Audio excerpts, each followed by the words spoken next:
Good morning, Florida Southern, and welcome to the new news show. I'm your host, Tyler Hillier, and I'm here to inform you on all the political happenings in the country today. Now, this past week, America saw a series of seemingly random, mostly amateurish attacks in New York, New Jersey, and Minnesota, which caused mostly minor injuries, but may have added new threads to the country's political fabric. The most serious incident took place in a shopping mall in St. Cloud, Minnesota, where a man stabbed 9 people before being shot to death by an off-duty police officer. Once again, the Islamic State group took responsibility for the attack through one of its news agencies. The same Saturday night, in and around New York City, a series of crude bomb attacks were implemented. In a garbage dumpster on West 23rd Street in Manhattan, an improvised bomb exploded, shattering windows and spewing glass on passerby. The suspect, Ahmad Khan Rahami, was taken into custody after a shootout with police on Monday. Police are still in the process of figuring out if Rahami acted alone as a lone wolf or if there is a terror cell in Northeast America that civilians should be worried about.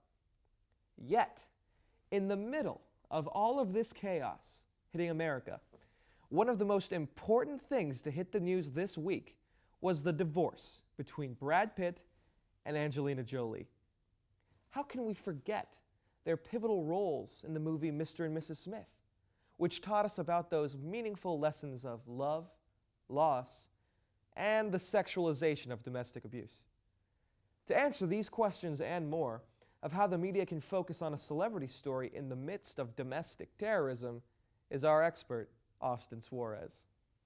Hi, Austin. How are you? Hey, how you doing today? Good.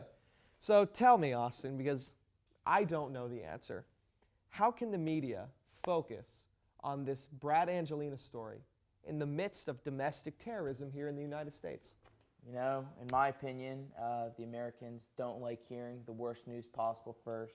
So obviously, they're going to say the celebrity news, all that kind of stuff. No one wants to hear about all the terrorist attacks going on in Minnesota, New York, New Jersey. So they'd rather start by talking about a divorce, which, I mean, hits close to home as much as it does. They'd rather hear that than talk about terrorism in the United States. I mean, I went on Yahoo News, and it was front page. Yeah, first thing to pop up. First thing to pop up, top trending news story. Not the bombings, not the police chase. I mean, what does this kind of thing say about the American public, that we are more willing to look at this kind of news? Well, it seems like the American public wants to know entertainment news rather than like to know real news. They like to hear the soft stuff rather than real hardcore news that this nation faces every day in everyday life. So is all hope lost, Austin? Or what do we do? With Bradgelina gone, I think all hope is lost now. Is love real? It doesn't seem like it anymore, does it? Oh my gosh. Well, I wish I knew more answers, but it looks like as long as there's celebrity couples to be divorced, that's where the American public is going to be looking. That's what they want to hear.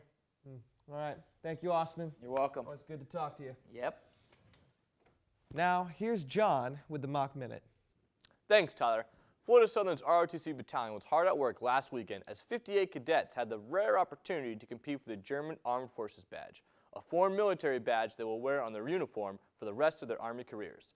The badge has 3 tiers, bronze, silver, and gold. So congratulations to all those cadets who earned the coveted badge. ROTC recruits are not the only ones under pressure, as sorority recruitment is well underway this week, and it also involves early morning stress and trying to impress people. Bid day is Saturday, and remember, ladies, you can only receive 1 bid, so make sure you rank your favorite sororities wisely so you are not disappointed and in tears come this weekend.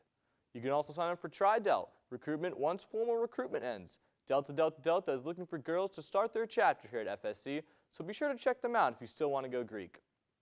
A big mock shout out to the men's lacrosse team this week. They spent Monday through Thursday packing lunches and snacks for those in need at the Winter Haven Pep Center, Community Center.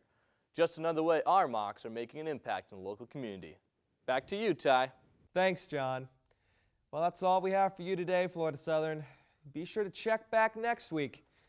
And remember, the buck stops here.